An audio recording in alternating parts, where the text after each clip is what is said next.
अब हमें समझना है प्रकाश का परावर्तन, या जिसे हम कहते हैं रिफ्लेक्शन ऑफ लाइट।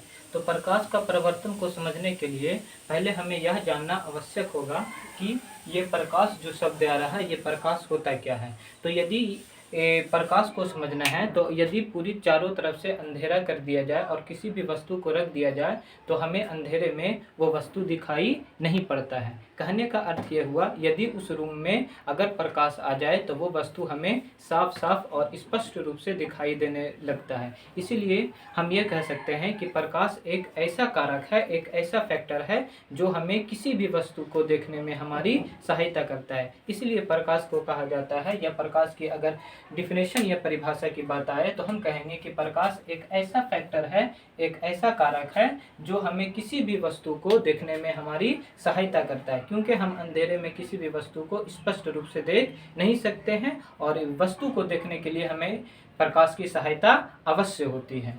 और प्रकाश स्रोत को समझें कि सोर्स ऑफ लाइट क्या होता है। तो यदि प्रकाश स्रोत की बात करें तो वे सभी वस्तुएं जिससे हमें प्रकाश की क्या होती है, प्राप्ति होती है। तो जिस भी किसी वस्तु से हमें प्रकाश की प्राप्ति हो जाती है उसे हम क्या कहते हैं, प्रकाश स्रोत कहते हैं। एग्जाम्पल के लिए हम देखें, हमारे पास क्या है, सूर्य है तो सूर्य से भी प्रकाश की प्राप्ति हो रही है, चंद्रमा से भी प्रकाश आता है, फिर तारे जो होते हैं स्टार, उससे भी प्रकाश आता है। जो घर में बल्ब या एलईडी बल्ब या लालटेन लगा हुआ है, या फिर क्या दिया होता है, या फिर मोमबत्ती होता है, इन सभी से हमें प्रकाश की प्राप्ति होती है।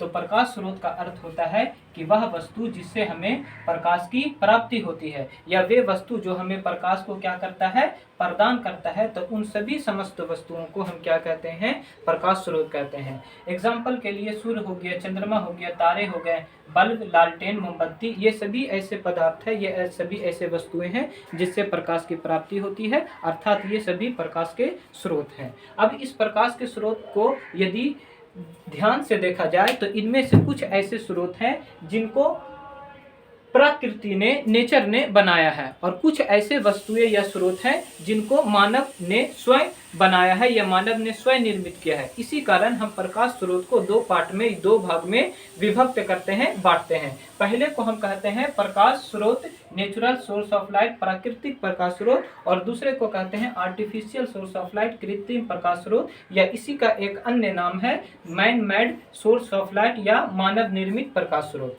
अब यदि ध्यान दिया जाए कि प्राकृतिक प्रकाश स्रोत क्या होता है, तो प्राकृतिक प्रकाश स्रोत वे प्रकाश स्रोत होते हैं जिसे मानव ने नहीं बल्कि प्राकृतिक ने स्वयं निर्मित किया है, तो उसे हम क्या कहते हैं, प्राकृतिक प्रकाश स्रोत कहते हैं। जैसे क्या है, हमारे पास सूर्य है, चंद्रमा है, तारे हैं, इन सभी वस्तुओं से प्रकाश की प्राप्ति होती है, परंतु इनका निर्माण प्रकृति ने स्वयं किया है। तो प्रकृति के द्वारा जो हमें प्रदान किए गए हैं प्रकाश स्रोत, वो क्या कहलाएंगे, प्राकृतिक प्रकाश स्रोत कहलाएंगे। उसी तरह से कृत्रिम या मानव निर्मित प्रकाश स्रोत हम उन वस्तुओं को कहते हैं जिन्हें मानव ने स्वयं निर्मित किया है, या जो मानव द्वारा निर्मित प्रकाश स्रोत होते हैं। एग्जाम्पल के लिए बल्ब, मरकरी, एलईडी लाइट होता है, लालटेन होता है, मोमबत्ती, टॉर्च, ये सब ऐसे वस्तुएं हैं या प्रकाश स्रोत हैं जिन्हें मानव ने स्वयं निर्मित किया है, इसलिए इसे मानव निर्मित प्रकाश स्रोत कहते हैं। यदि अब हमें समझना है कि प्रकाश का परावर्तन क्या होता है, तो प्रकाश का परावर्तन का अर्थ होता है, परावर्तन का अर्थ ही होता है लौटना।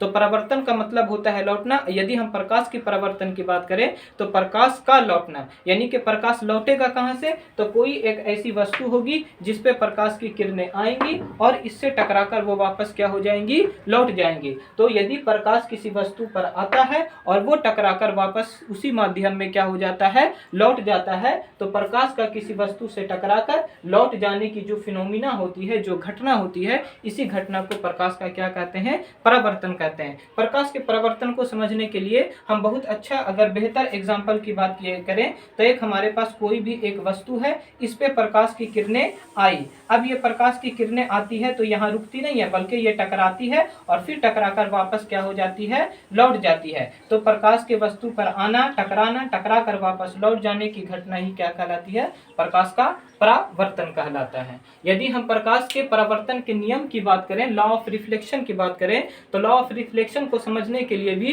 कुछ ऐसे शब्दावलियां हैं जिनके बारे में हमें ज्ञान होना आवश्यक होता है। तो हमें पहले उनके बारे में जानना है। जैसे एक आपतित किरण होता है इंसिडेंट रे। तो इंसिडेंट रे क्या होता है? तो जब कोई भी प्रकाश की किरणें किसी सतह पर क्या होती है, पड़ती है, तो सूर्य से अगर कोई प्रकाश की किरणें आ रही है, सतह पे पड़ रही है, तो वो आने वाली जो प्रकाश की किरण होती है उसी को आपतित किरण कहा जाता है। यानी किसी भी सतह पर पड़ने वाली जो प्रकाश किरण होती है वो आपतित किरण कहलाती है। यदि परावर्तित किरण की बात करें तो जब प्रकाश किरण आई, सतह पे टकराई और सतह से वापस क्या हो गई, लौट गई, तो सतह से वापस लौट जाने वाली जो किरण होती है उसे ही क्या कहा जाता है, परावर्तित किरण कहा जाता है। और जब प्रकाश की किरण सतह पे आती है तो वो किसी एक पॉइंट या एक बिंदु पे क्या होती है, पड़ती है या उस बिंदु पे टकराती है। तो वो सतह पर जिस बिंदु पर टकराती है उसी बिंदु को आपतन बिंदु कहा जाता है। ठीक है। और यदि अभिलंब की हम बात करें तो इस आपतन बिंदु पर एक हम परपेंडिकुलर लाइन या एक लंबवत रेखा अगर हम क्या करते हैं, खींच देते हैं, तो ये परपेंडिकुलर लाइन, लंबवत रेखा ही क्या कहलाएगा, अभिलंब कहलाएगा। और अभिलंब की बात करें तो ये यहाँ देखें कि ये अभिलंब खींचने से ये वाला जो पार्ट था ये दो पार्टों में क्या हो गया, बट गया। एक यहाँ पे हमारा कोण निर्माण हो रहा है जो आपतित किरण और अभिलंब के बीच निर्मित हो रहा है। दूसरा कोण जो का निर्माण हो रहा है वो परावर्तित किरण और अभिलंब के बीच निर्मित हो रहा है। तो वह कोण जो आपतित किरण और अभिलंब के बीच बनता है उसे आपतन कोण कहा जाता है, जिसे स्मॉल आई द्वारा सूचित किया जाता है। और वह कोण जो परावर्तित किरण और अभिलंब के बीच निर्मित होता है उसे परावर्तन कोण कहा जाता है और इसे स्मॉल आर से सूचित किया जाता है।